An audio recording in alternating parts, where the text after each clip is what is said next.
watch her, and like sometimes I think she can wear what she decides to wear, but I think that she should just watch what she wears at times and where she is sometimes for little children.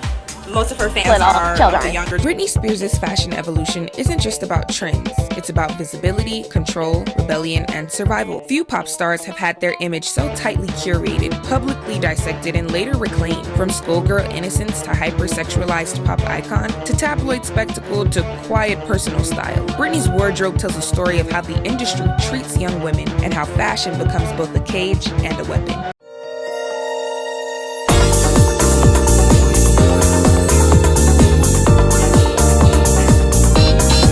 Baby One More Time, 1998 to 1999. The manufactured innocent. Britney's debut era established one of the most iconic and controversial looks into pop history, the schoolgirl outfit. Styled in a cropped, white button-down tied at the waist with a short pleated skirt, knee socks, and pigtails, the look balanced innocence and sexuality in a way that immediately drew global attention. From a fashion perspective, this era relied heavily on American teen basics. Crop tops, mid-rise jeans, pastel tones, hair scrunchies, and minimal makeup. But the genius and danger of the styling was its deliberate ambiguity. Britney was marketed as relatable and youthful, while simultaneously being positioned as a sex symbol. This era set the tone for how Britney would be styled for years. Youthful silhouettes paired with adult sexual expectation, a contrast that became central to both her success and her scrutiny. Oops, I Did It Again, 2000, pop star as commodity. With Oops, Britney's image became more overtly pop and polished. The most defining fashion moment of this era, the red latex catsuit, marked a sharp departure from teen innocence into full pop iconography. Fashion here leaned futuristic and hyper-feminine.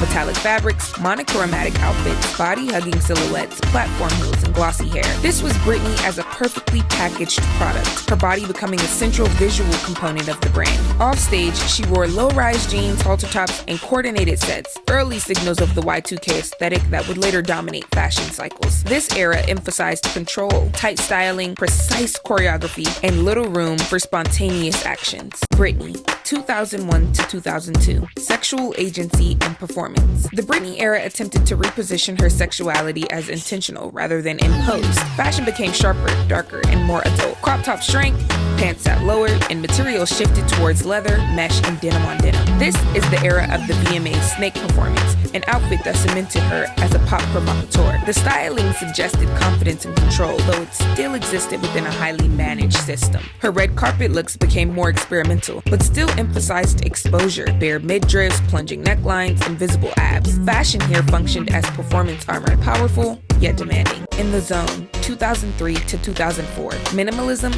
eroticism, and vulnerability. In the Zone marked a subtle but important shift. Britney's fashion became less costume-like and more sensual in a quieter way. Off-duty paparazzi shots, cargo pants, trucker hats, crop tops became just as influential as her on-stage looks. The infamous denim-on-denim outfit worn with Justin Timberlake, often associated with this era culturally, symbolized excess, irony, and celebrity self-awareness. Meanwhile, the Toxic video introduced high-fashion elements, sheer bodysuits, crystal embellishments, and sleek silhouettes. This era blurred the line between Britney the performer and Britney the person. Fashion felt less manufactured, but also more exposed to the public, the media, and constant surveillance. Blackout, 2006 to 2007. Chaos, tabloids, and unstyled reality. The Blackout era is often discussed musically as her most influential, but fashion-wise, it represents collapse rather than cohesion. Paparazzi images dominated public perception.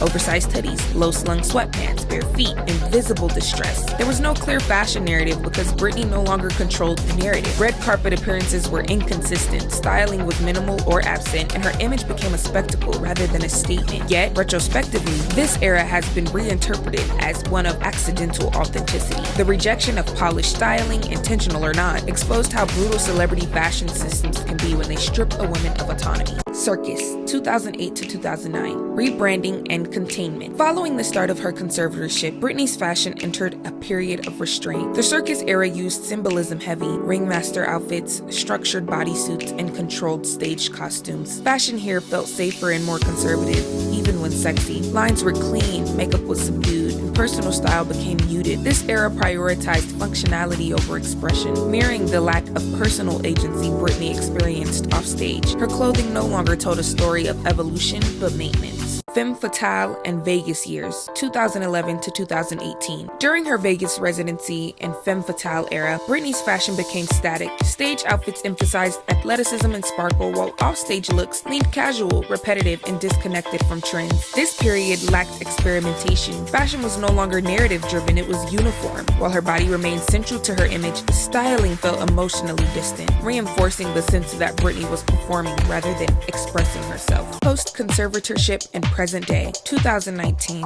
to present. Personal style as reclamation. In recent years, Britney's fashion has shifted towards something quieter and more personal. Instagram posts show floral dresses, ballet flats, denim shorts, and nostalgic silhouettes that give you a little bit of a Coachella vibe. These outfits are often criticized, but they represent autonomy. For the first time, Britney dresses without needing to signify anything to the public. Her fashion is repetitive, imperfect, and sometimes out of step with trends, and that is precisely the point. This era reframes fashion not as spectacle, but as self-determination. Britney Spears' fashion evolution mirrors the life cycle of pop stardom for young women: innocence, commodification, rebellion, punishment, containment, and eventual self-expression. Her wardrobe is a visual archive of how control operates in the entertainment industry and how style can both empower and endanger. Britney didn't just wear the trends of her time, she embodied the cost of them. Thank you for watching another episode of Let's Talk Couture. I have been your host, Akira Lee. Stay tuned.